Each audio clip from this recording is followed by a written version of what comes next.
আপনি যদি আজকের আর্জেন্টিনা এবং ইংল্যান্ডের ম্যাচটি দেখে থাকেন তাহলে সেখানে কিছু একটা বিষয় লক্ষ্য অবশ্যই করে থাকবেন। হয়তোবা আপনার মাথায় ওই সময় ছিল না, কিন্তু এটা একটু হিসাব করলেই কিন্তু আপনি বের করে আনতে পারবেন যে Argentina back to back last টাইমে এসে কীভাবে ম্যাচটা উইন করছে। তো আজকে আমরা ছোট্ট ছোট্ট কিছু বিষয় মিল করব, করে আমরা এটা বোঝার চেষ্টা করব যে কিভাবে আর্জেন্টিনা মানে বিগত 3-4টা ম্যাচে লাস্ট টাইমে এসে ম্যাচটা উইন করে নেয়। তো সম্পূর্ণ ভিডিওটা দেখার আমন্ত্রণ রইল। আর আমাদের এই চ্যানেল নতুন হয়ে থাকলে অবশ্যই চ্যানেলটিকে সাবস্ক্রাইব করে দিবেন এবং ভিডিওতে লাইক করতে ভুলবেন না। তো চলুন আমরা শুরু করি আজকের ভিডিও। দেখুন, আপনি যদি মিশরের ম্যাচটাকে একটু লক্ষ্য করেন, সেখানে কিন্তু সালা পরপর কিন্তু ব্যাক টু ব্যাক 2টা গোল করে ফেলে।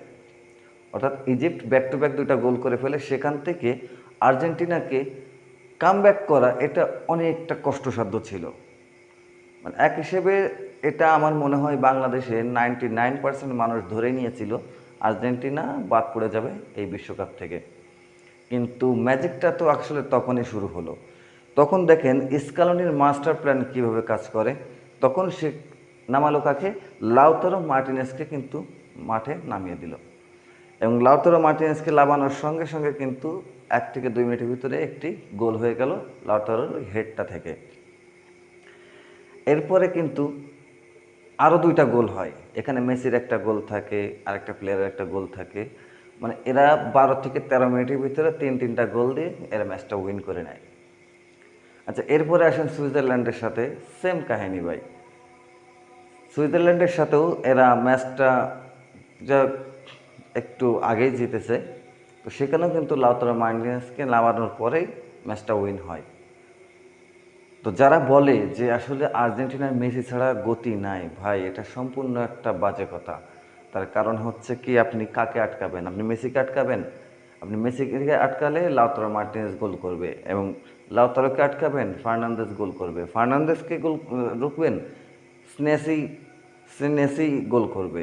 আপনি সেনেসিকে আটকাবেন, ডিপল যে গোল করবে। ভাই আর্জেন্টিনা এমন একটা টিম, তাদের 7 জন প্লেয়ার আছে যারা গোল করতে সক্ষম এবং গোল করাতেও সক্ষম। তারা এক মেসি নিয়ে কিন্তু পড়ে নাই। আর এই কারণে আর্জেন্টিনা হেরে যাওয়া ম্যাচগুলো জিতেই নিয়ে চলে আসে। আপনি দেখেন না, আজকে ইংল্যান্ডের সাথে যে খেলাটা হলো, সেখানে মেসিকে বল শুধু মেসির পায়ে গেলে হয়, মেসি বল পায়ে যাওয়ার সাথে সাথে সবাই তাকে ঘিরে ফেলে। অর্থাৎ মেসি যে বলটা নিয়ে বের হবে, এই পজিশন মেসি কিন্তু কখনো পায়নি।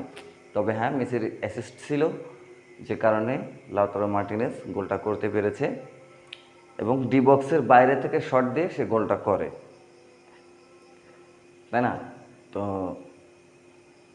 লিওনেল স্কালোনি কীভাবে কি করে আমি বুঝি না। প্রতিটা ম্যাচেই সে দেখতেছি লাস্টের দিকে সে 2-3টা প্লেয়ার নামায় দেয়, এরা এসে পুরো ম্যাচটা মোড় ঘুরায় দেয়। তো এটাই হচ্ছে আসলে মূল বিষয়। তো ভিডিওটি যদি ভালো লেগে থাকে তাহলে অবশ্যই ভিডিওতে লাইক করে দিবেন এবং চ্যানেলটিকে সাবস্ক্রাইব করতে ভুলবেন না।